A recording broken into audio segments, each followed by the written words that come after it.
In this video, we're just going to review once again what the reasons are for refusal and the importance of indicating the refusals as opposed to just deleting the modality. So let's take a look at the stats that we're entering for today, September 27th. And just a reminder that the group and the mini groups and everything else have already been entered. And yes, when you mouse over the mini groups, you can see the residents that have been entered. Let's look and see for Fred Flintstone just the last treatment minutes that have to be added. And let's think about maybe why why a resident may refuse to participate. So to actually go in and document the refusal, as I showed you before, you click on the actual modality and change the status from booked to canceled. Please note that the booking reason are always automatically treatment, and only the physios, when they do their initial assessment or their reevaluations, have to click on the modality to go in and change it to either reevaluation or initial assessment, or if they happen to be doing a treatment, they can enter that as well. Otherwise, the default is treatment. And so when you go over to the different cancellations, you look at the different reasons for cancellation. So advised not to ask. Maybe the nursing staff advised the PTA not to ask the resident to participate in treatment for some reason today. Or the PT perhaps said that they shouldn't see the resident for treatment until they're able to reassess the resident.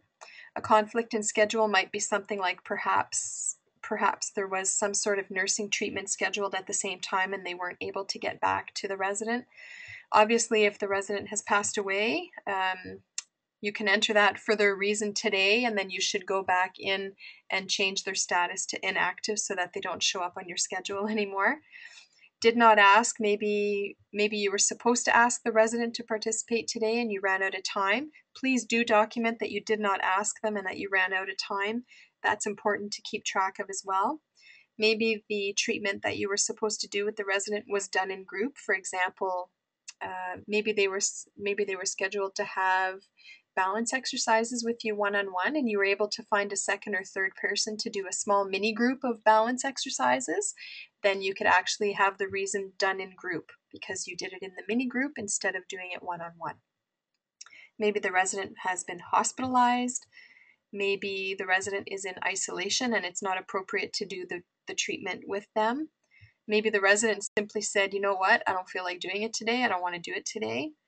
Maybe the resident was not available for different reasons. Maybe they were busy with a family member or visiting with a family member or something. It can happen sometimes that the resident was not found.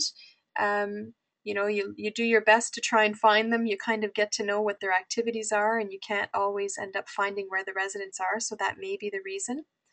Maybe the treatment that you're wanting to do with the resident is something that requires the help of another nursing team member, either to walk them or to stand them up or something. Or maybe you have to get them transferred into their wheelchair to bring them to the exercise gym to do their X and flex or their bicycle, but there's no nursing around to help you with the treatment. That would be the reason. Maybe the resident's out for the day.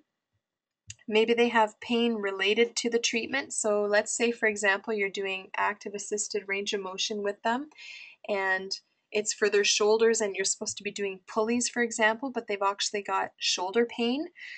Then if the reason you're not doing the treatment is specifically related orthopedically to the treatment, this is what you would pick. If, for example, the resident has some sort of other medical diagnosis like migraines, or they maybe have they have cancer or something and they have some sort of pain unrelated to the reason. So you're doing pulleys with them for their shoulders, but they're complaining of back pain and it might be related to their cancer or a migraine headache or something. That would be pain unrelated. Maybe the resident has been deemed to be under palliative care and you're not supposed to see them anymore. Maybe you were absent that day. Maybe the resident is sick. It could happen that the resident is too aggressive and you don't want to take the chance of getting yourself abused physically or hit physically or something, or you just see that it's not a good day aggressively or behaviorally for the resident.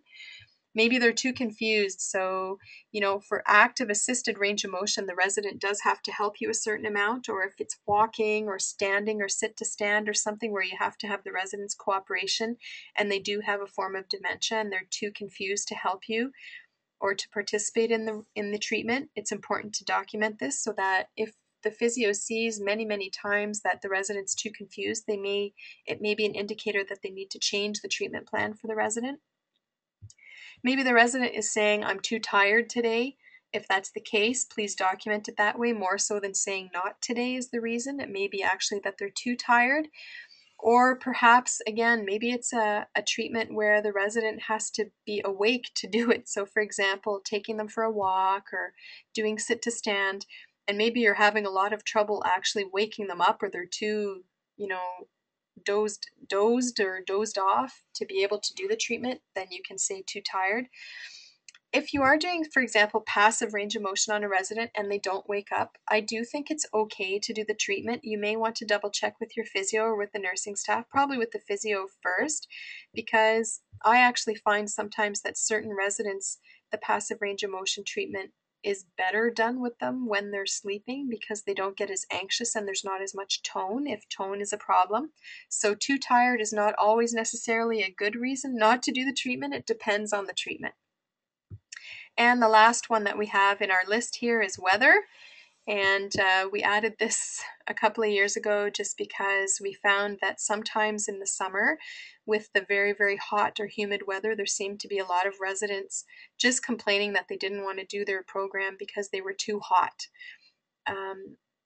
That may be the case. Not all homes have air conditioning, and not all homes have air conditioning in the residence rooms for sure, even though they may have it in the common areas. So that would be a reason for refusal. So those are just some of the reasons that you can pick. And again, once you pick the reason, so it doesn't matter what we pick, let's pick this one here for today, and we'll update that. That will come up as a reason to not have done the treatment with the resident. Even though the resident refuses to do this treatment, please realize that by documenting it in this way, when you copy forward your schedule with all of the modalities to next week, even though this modality's treatment was not done, because it was canceled, this modality will still copy forward. Versus if you would go in and delete it, then it won't be copied forward. So it is important to make sure that you do cancel the treatment for a specific reason, because it does help you with your stats later.